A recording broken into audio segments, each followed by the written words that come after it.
Assalamualaikum warahmatullahi wabarakatuh. Sebelumnya saya ucapkan terima kasih kepada Ibu dosen Profesor Dr. Insinyur Kordiana Karangga MS sebagai dosen pembimbing 1 dan Ibu Dr. Helvi Yanvika SPMEP sebagai dosen pembimbing 2 dan Ibu Rohmayeni SPMP sebagai dosen pembimbing 3 dan Mbak Felina Sinka sebagai asisten dosen serta teman-teman semua yang hadir. Saya ucapkan terima kasih karena saya akan mempresentasikan hasil dari seminar proposal saya yang berjudul Pemanfaatan Media Informasi Terhadap Produktivitas Usaha Tani.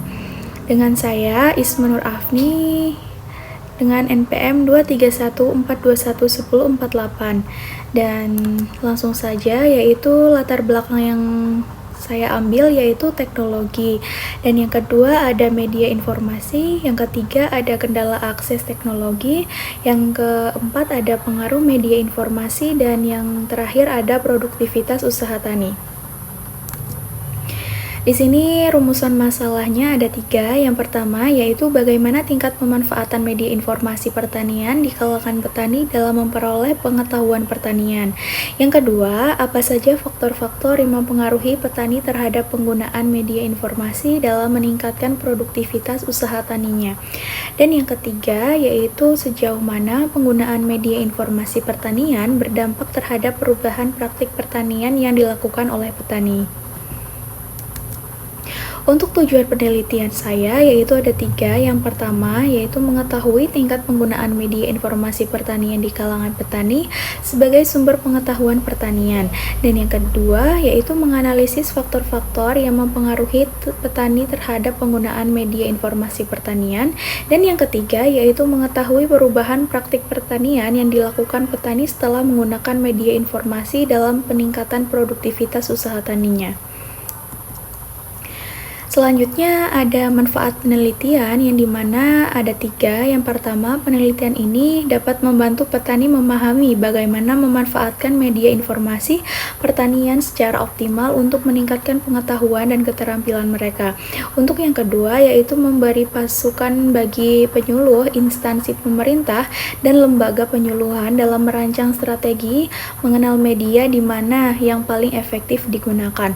Untuk yang ketiga, yaitu memberi masukan bagi penyuluh, instansi pemerintah, dan lembaga penyuluhan dalam merancang strategi mengenai media mana yang paling efektif digunakan. Untuk tinjauan pustaka di bab 2 yaitu ada 3. Yang pertama ada media informasi, yang kedua ada usaha tani, dan yang ketiga ada produktivitas. Selanjutnya ada kerangka berpikir saya, yaitu yang pertama ada variabel X, di mana variabel X ini penggunaan media informasi pertanian, yaitu ada X1 frekuensi penggunaan dan X2 itu jenis media, yang X3 itu aksesibilitas. Sedangkan ada variabel Y, yang dimana variabel Y adalah produktivitas usaha tani, yang dimana ada 4 indikator. Indikator yang pertama adalah jumlah hasil panen, yang indikator kedua yaitu efisiensi penggunaan sarana produksi, untuk indikator yang ketiga ada peningkatan pendapatan, dan indikator keempat ada kualitas hasil produksi. Di sini saya akan menjelaskan hipotesis penelitian saya, yang dimana H1 diduga ada hubungan pada frekuensi penggunaan media informasi pertanian dengan produktivitas usaha tani di Kecamatan Ambarawa Timur. Dan H2 yaitu diduga ada hubungan antara jenis media informasi pertanian yang digunakan berpengaruh terhadap produktivitas usaha tani di Kecamatan Ambarawa Timur.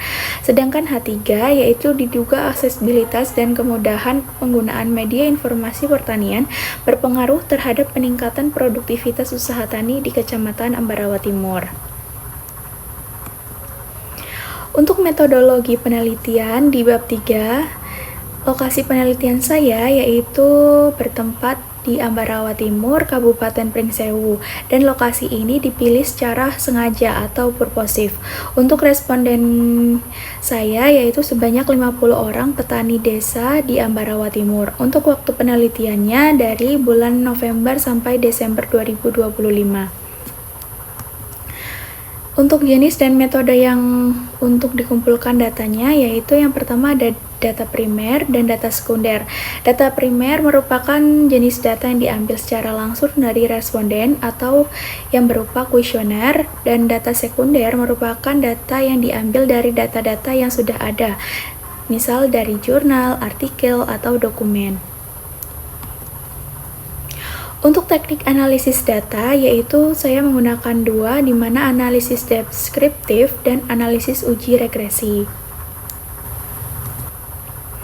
Di uji validitas dan reliabilitas, di mana uji validitas merupakan uji yang digunakan dalam mengukur valid atau tidaknya kuesioner dan dapat menjalankan dengan tepat fungsi ukurannya. Sedangkan uji reliabilitas adalah pengujian untuk memastikan instrumen menghasilkan data yang konsisten dan dapat dipercaya. Baik, terima kasih untuk kesempatannya, dan saya tutup. Wassalamualaikum warahmatullahi wabarakatuh.